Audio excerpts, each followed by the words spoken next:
Hello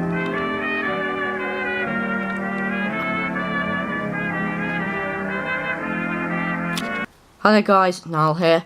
Welcome to episode 2 of my series on what did people in the 1960s think we'd live like today. So this is following on really from last episode where I covered a bit about home life, and this will be dedicated to computers because I did show a bit about that in the last episode, but that was how they thought of them in the office, because that does tie in with home life, and as the man I showed you in the clip did in fact say, the office is where a man might spend most of his time in the home of the 21st century. So, first of all, the storage medium. I believe they still thought we'd use tapes because they didn't have better alternative. Tapes were alright, they were fast back in them days considered to when you got to the 80s and you got cassette drives coming out for computers, microcomputers like the Commodore. You would, obviously those were a lot faster, but I'm on about these and I'm showing you of course, but that's because they took up a huge clunky machine. So I think it's safe to say that they would imagine we'd be on tapes, and they worked pretty well back then. I don't think there was any loss of data like on floppies, which you'd start to see coming out in the 70s. But then the appearance, I think they assumed they'd all stay big. I think they knew that they'd get a little smaller, but at the end of the day, computers were huge mechanical brains back then. And we're talking about the 1960s. I mean, the first microcomputer didn't come out until the late 70s. So definitely they wouldn't have imagined microcomputers.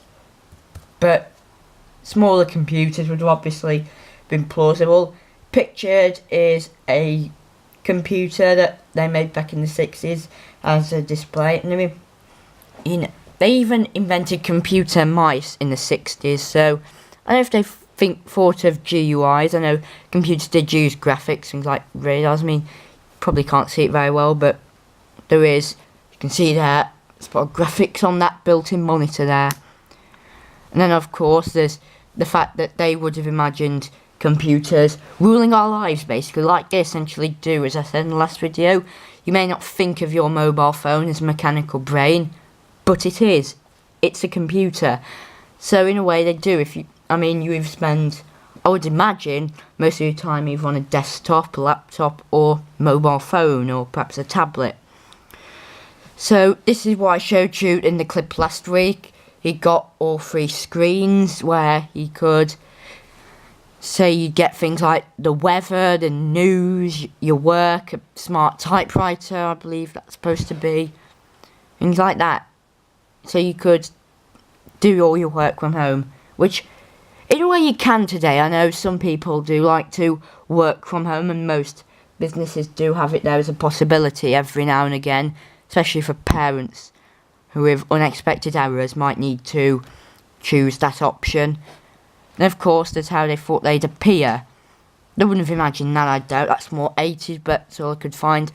Definitely we don't have loads of buttons and knobs to turn, but obviously back in them days, a computer was a huge box with a load of switches and a TV at one end, so obviously that would have been their impression. And as I said, computer mice, which I will mention in a future video I'm hoping to do about computing innovations in the 1960s, things like the computer mouse, computer video games, all that kind of stuff they imagined we'd play. It's very plausible, but because they did have them back then.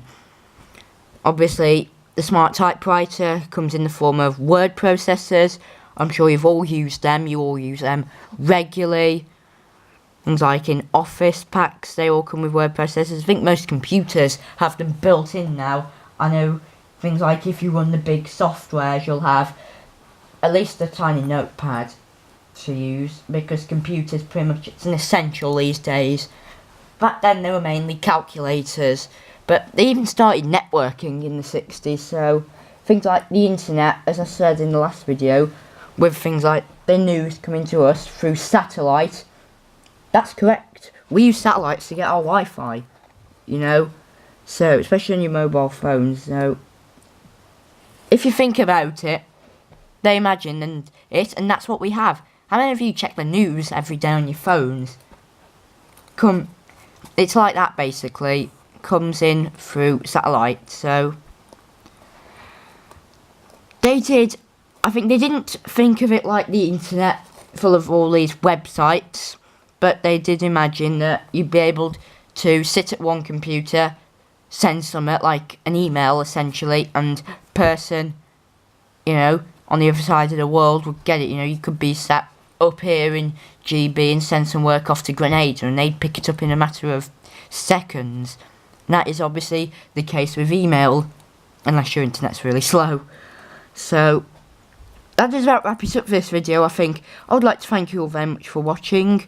Do apologise that these videos do be a bit short. I try not to go over 6 or 7 minutes because I don't want to take too much of your time up, and of course uploading it takes a while for me sometimes, and obviously there's a load of us using the internet, so obviously I don't want to upset any other people because their internet is slow, because I'm trying to post things on a weekly basis.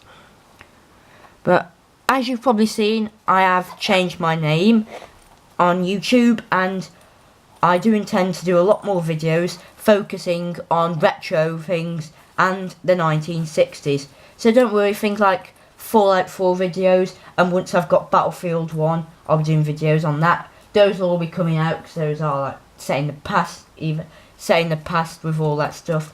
Or retro like Fallout 4 is, it's full of all the good old songs, all the 50s and 60s vibe. It's really cool, and I look forward to seeing how this turns out. A lot of history videos on the 60s, such as assassinations, that was a decade full of those, and innovations like computers, cars, all that kind of stuff.